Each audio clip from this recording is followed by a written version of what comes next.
지금 다운로드 받으세요. Welcome everybody to another great day of Pro League here on a very nice Saturday evening. I am Valdez. With me is Wolf. How are you doing, man? I'm doing great. I'm so glad to be here. It's been a little while for me to cast Pro League, and we're back on the main stage, which makes me really happy. And both of today's matches really could go either way. We're starting things off, of course, with CJ versus MVP, and it should be a good one. Might even go to the ace match. Yeah, there's definitely a big possibility of that. MVP has been trying desperately to do a bit better here, but they are going up against CJ. And this first match specifically, herO up against Forte, is going to be an interesting one. herO did just get knocked out of the SSL, did not get through his group there. Yeah, and it was a bit of a surprising result for everybody involved, but I do still feel herO is the better player when it comes to this PvT matchup. Oh, yeah. There's been a lot of games, though, for Forte to study, especially in PvT. It was the matchup we saw, basically the second most next to PvP in that group. So just something to keep in mind. Yeah, it's going to be pretty interesting. We'll see if he has an answer to that very heavy gateway style off of 3 bases. The map is going to be Frost, so it's going to be a bit of a bigger one. And I think that does favor herO. Generally, with that rush, it doesn't really matter how far away you are because you got Blink Stalkers, Adepts, very mobile, and the Warp Prism to warp in right outside the base. Yeah.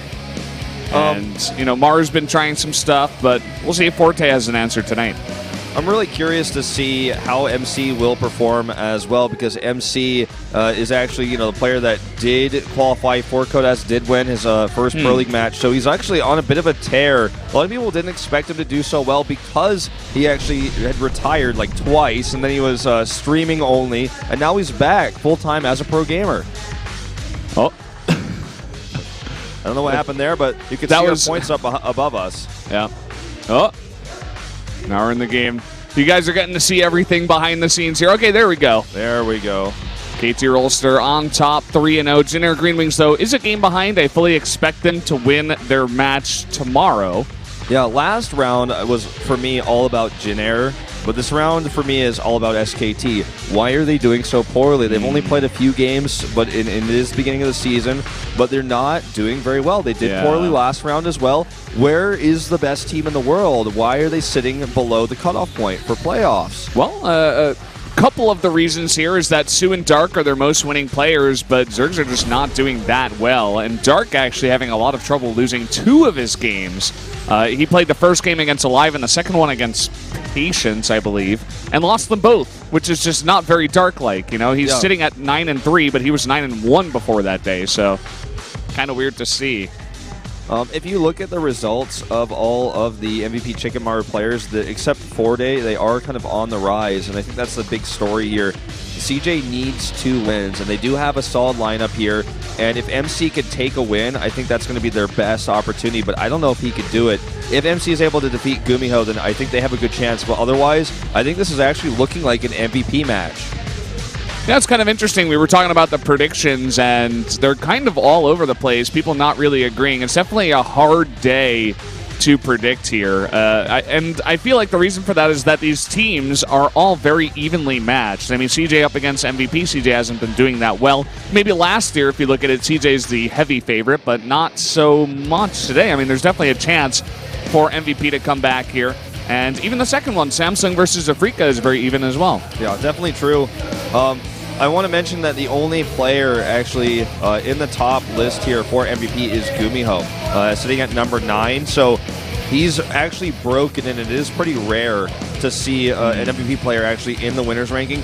herO is at the top, but he has not been performing well, and that's just really indicative of, I think, where herO is as a player right now. His loss in Star League, his most recent losses in Pro League as well. He was way up there, and he still is number 1 because he has 14 wins, but now he's 14-5. Well, both him and Maru are having weird years here, just to be totally frank. Like, Maru, he didn't get through that group either. Actually, Super in Reality got in over herO and Maru, which is just not something we expected. We had 3 clear winners in our minds, which was Zest, Maru, herO, and it didn't really turn out that way, so it was really kind of strange. But at the same time, both these players are doing very well here in Pro League.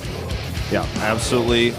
Well, notice that Forte, he has not won a single game this season. He's sitting at 0-5, and he hasn't played this matchup yet. But he does have a lot of games to study for herO. There is the potential for an upset here. I don't think so. I don't think it's going to happen. herO is just a different class of player, but it is possible. But it's a 7-0. Look at that. Valdez on top.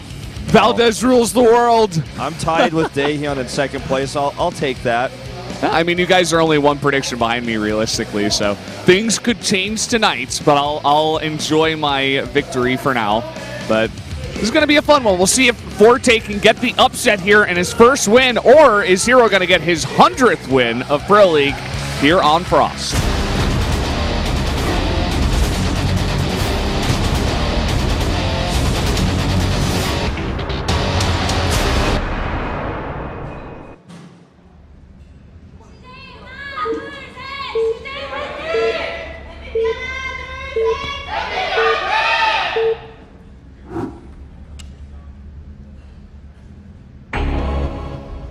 Up here in the top right, in the yellow for CJ Entis, it is herO. And to the bottom right, in teal, the MVP Terran, 0-5 this season, it's Forte. See if he can get his first win. That's actually the story. You mentioned it just before we went into the game.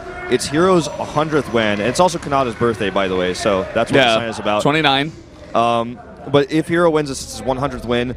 And for Forte, it's his first win this season and one of his first wins in his career. So, I mean, this is a Titan, a master of Pro League, someone who played Pro League in Brood War versus someone who's very new to the scene and has had very limited success. Yeah, and especially nowadays that Protoss has kind of figured out this style with the gateways where you just get ultra aggressive, but at the same time you've got a third base behind it, and it's been very hard for the Korean Terrans to deal with so far. And that's the other story here, you know, where Forte has seen a lot.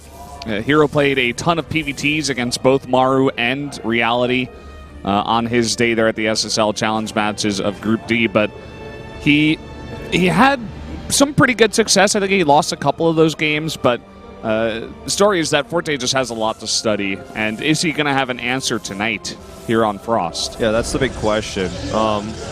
herO does heavily commit to this probe harass, by the way, which is something we saw him do in that SSL group as well. Something I do like to see a lot. Kind of fell out of the meta a little bit because people were just wanting something to probe right back. But he's actually really harassing and taxing the multitasking of Forte, as well as like trying to pull his SCVs off to you know, limit his mining. May have stayed a bit too long here, in fact, though.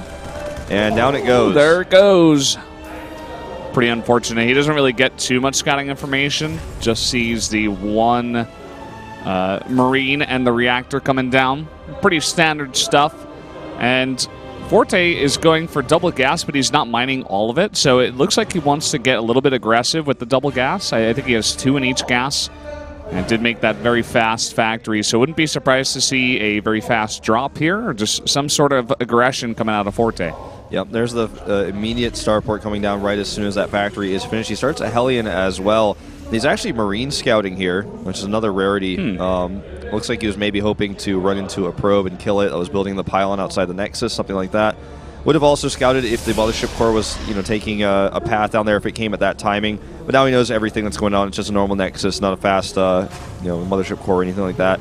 I suppose the Mothership Core might have just missed him if it was going around the right side. Now this is the more normal time for the Mothership Core to go across and scout, and that's where he might have that Marine position for it. Looks like actually I'm just thinking too deep into this. He's not going to be denying that, at least not for the time being. And we got a pretty interesting build, too, from Forte. He's going Hellions, actually, into what looks like probably a Marine drop and Hellions at the front. We see Maru do this a lot in TVP. And it's just a nice little build to you know, be very aggressive before you even make that second command center and try to do a lot of damage. Well, he's going to get fully scouted here because he did not deny the Mothership, so hero's going to get extra vision. And he's just going to come into here. Okay, it's a Hellion variation. The Hellion variation can do more consistent damage, and you can actually save them a lot easier than the Widowmine. The Widowmine is kind of like, it can do damage, but it's basically whether your opponent messes up, not whether you play well with the Widowmine, I feel. So I like this style more. And the Hellions obviously get across the map very quickly.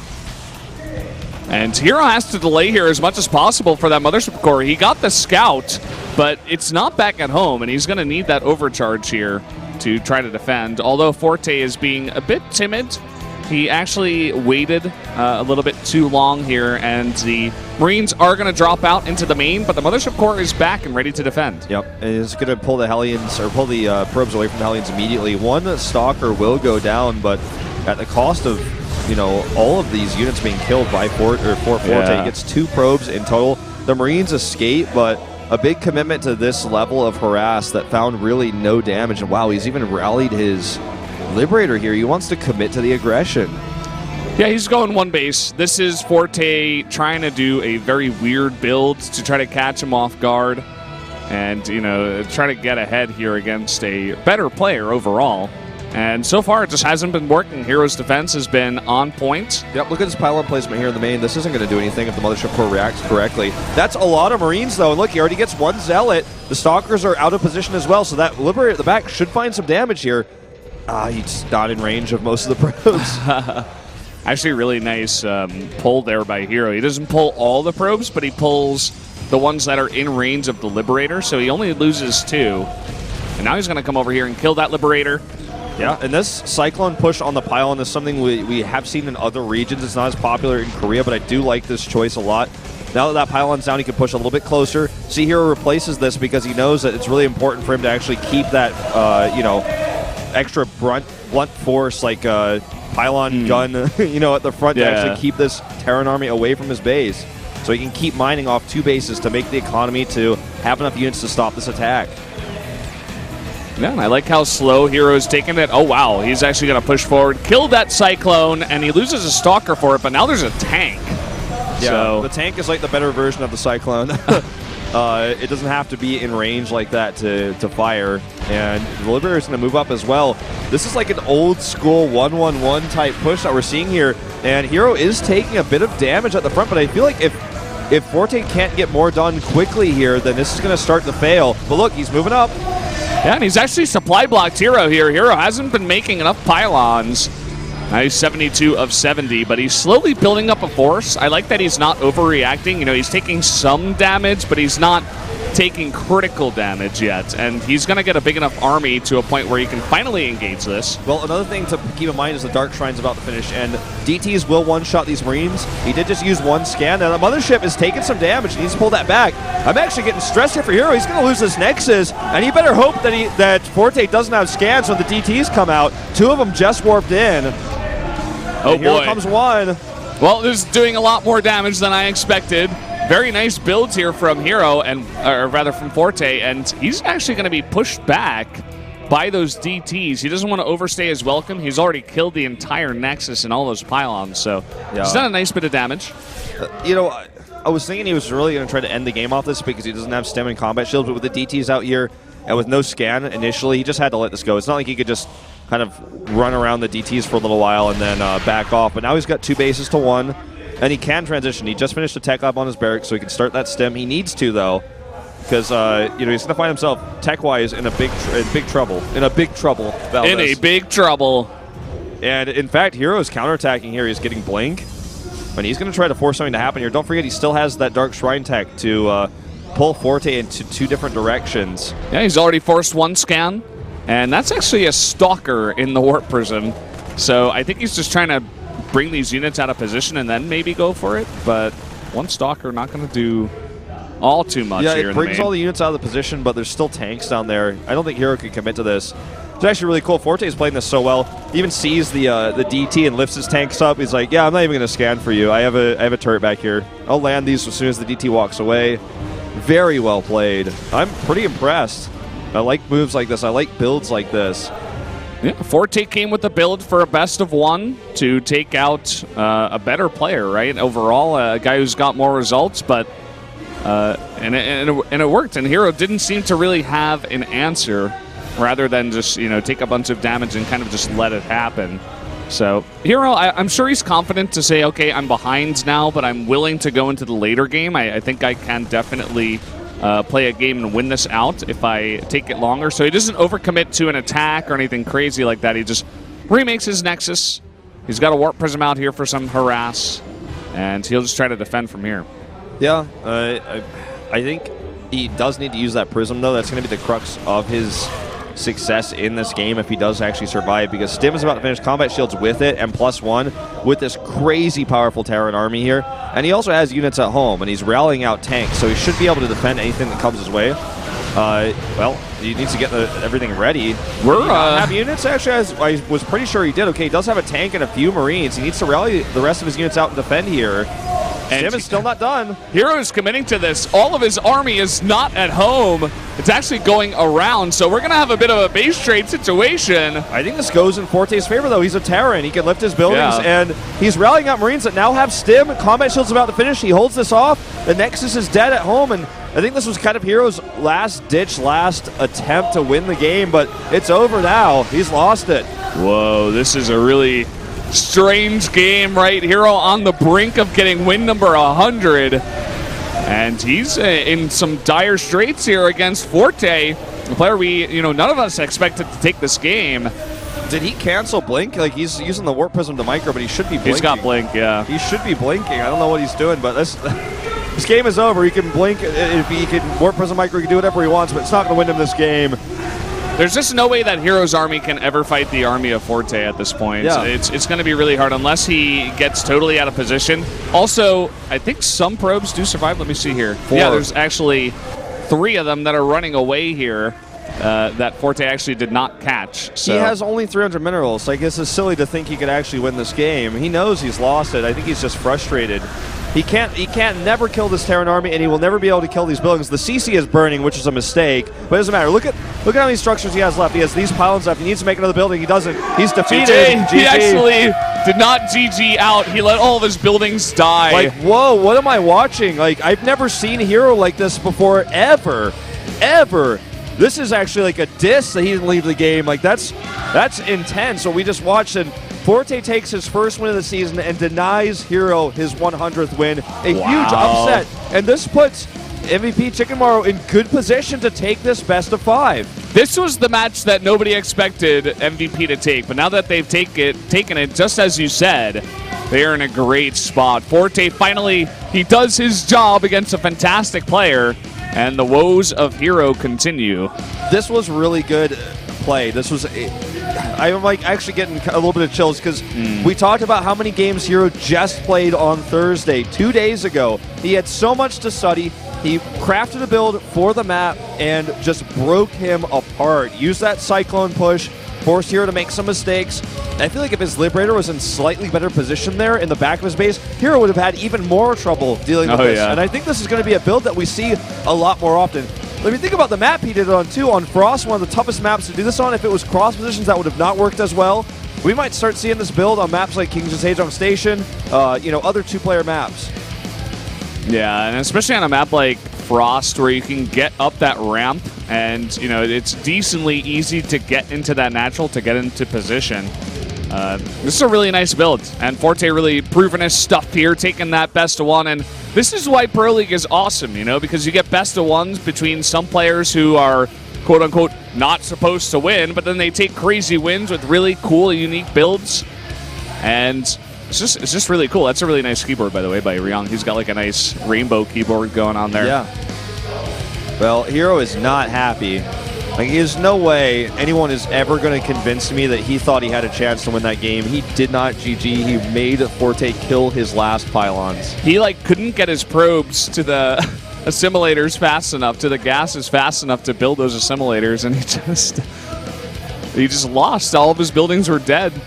Yeah. He didn't even try to build a pylon or anything like that. He knew, he knew that was his last building, but he still... It would have been even more... Like, the reason why people don't wait to kill buildings, it's actually sportsmanship. That's why you say GG and leave the game, you concede. And it would have even been, less sportsmanlike or less manner, as we say in Korea, to make pylons there. He knew that game was over, but he was really, really frustrated. And that's pretty unlike herO's. I have to put this monitor down. I was going to say maybe we should just leave it up and be the cats in boxes again. Yeah, well, maybe so. I'm just looking at this monitor. I'm like, oh, I look normal now, but a second ago I did not. Yeah. Oh, it's really cool to be on stage, though. I am so happy. This Feeling reminds me the of- energy, right? You Yeah. can see all the crowd. It's really cool. This reminds me of the first day I cast with you at Pro League. Yeah. We sat in this desk at this seat, and you know, things haven't changed too much since then. But Pro League is such a beautiful tournament. I'm so happy to be casting. I with mean, you. we did do the preseason matches. Do you remember that, where there was actually like 2v2s Yeah, going that's on? right. That some was- that crazy doesn't stuff. count. That We were doesn't in the count. studio. Yeah, it doesn't really count. It wasn't the official first day, so. Yeah, but that was wonky when we had like 2v2s on like Yeah. weird Some crazy maps. maps, yeah. I'm like, well, this isn't gonna work. It's gonna be Yeah. an all-in. Then like one player would not actually like stay with his teammate. I'm like, well, this isn't Brood War TVT. You can't do this. So Yeah. this is actually a great start for CJ here in this first match. My monitor turned off for a second. Hopefully, it's not happening at home for you guys. And the next match is going to be MC versus Gumio, another PVT. We're going to see a lot of these actually today.